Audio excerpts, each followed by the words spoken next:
नमस्कार. कल्पनाज किचनमध्ये तुमचं सर्वांचं स्वागत. आज मी तुमच्याबरोबर सुकी वाकटी किंवा ड्राय रिबिन फिश ह्याचे 2 रेसिपीज शेअर करणार आहे.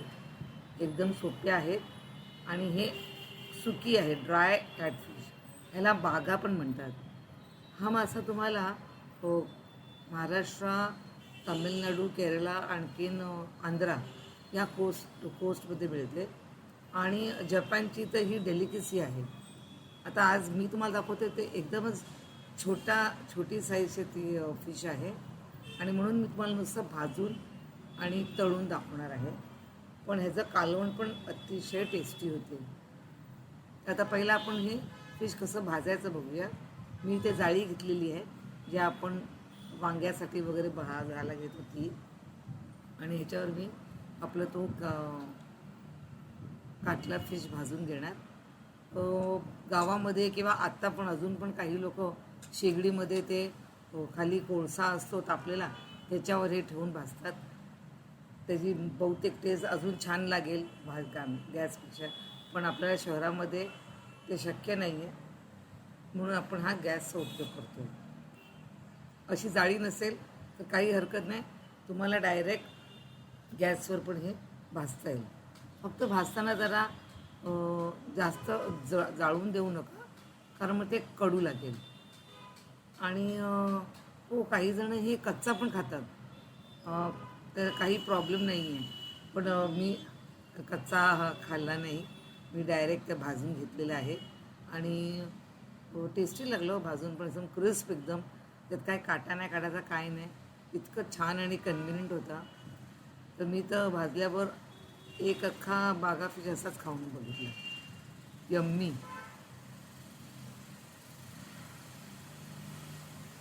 तर आता आपण बागा फिश कसा भाजायचा आणि खायचा ते बघितलं. आता आपण तळून घेऊया. तळ्यासाठी परत मी ती डोकी काढलेत.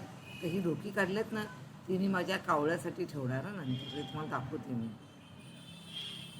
आणि आता इथे मी छोटे 1 इंचाचे तुकडे केलेत, म्हणजे ते खायला बरे आणि तळायला पण बरे.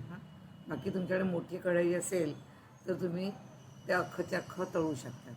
इथे मी छोटे छोटे पीसेस करून तळलेले आहेत आणि they are good as starters, किंवा तुम्हाला ड्रिंक्स बरोबर वगैरे हे द्यायला एकदम छान.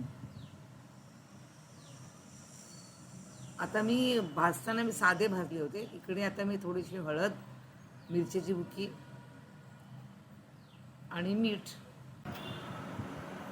हळद, मिरची आणि मीठ घातल्यावर मी थोडं तेल घातलं आहे, म्हणजे तो मसाला आपल्या फिशला चांगला चोळला जाईल. कारण मी हे फिश धुतलेलं नाही आहे, तो सुकाच आहे.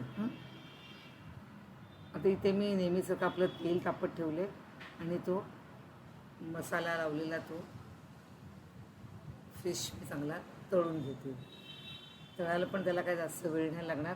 एवढं ते पातळ एकदम रिबिन साईज, आणखीन एकदम डेलिकेट फिश आहे, तर 2 मिनटं पण नाही लागत चांगलं फिश तळून घ्यायला.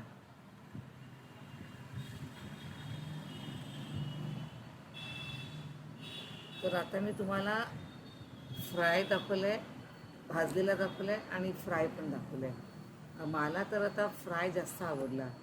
तुम्हाला तुमच्या घरी तुम्ही कसे करता, तुम्ही भाजून करतात नेहमी किंवा फ्राय करतात, हे मला नक्की कळवा. आणि ह्याचं कालवण वगैरे अप्रतिम होते. तर माझ्याकडे परत मी जर आणले हा फिश, तर मी तुम्हाला त्याची करी पण करून दाखवेन. तर इथे मी नेहमीसारखं आपल्या पेपरमध्ये काढलं आहे, म्हणजे ते तेल काढून टाकायला. वाव, एवढं टेस्टी. आणि पाहू शकता त्याचं स्किन जवळून, हे स्किनवर, हे माझ्या कावळ्यांसाठी मी ठेवलेले आहे फिशची बुकी. हां. तर आजची रेसिपी आवडली असेल तर लाईक, शेअर आणि सबस्क्राईबचं बटन प्रेस करायला विसरू नका. आणि व्हिडिओ पाहिल्याबद्दल धन्यवाद. थँक्यू. बाय.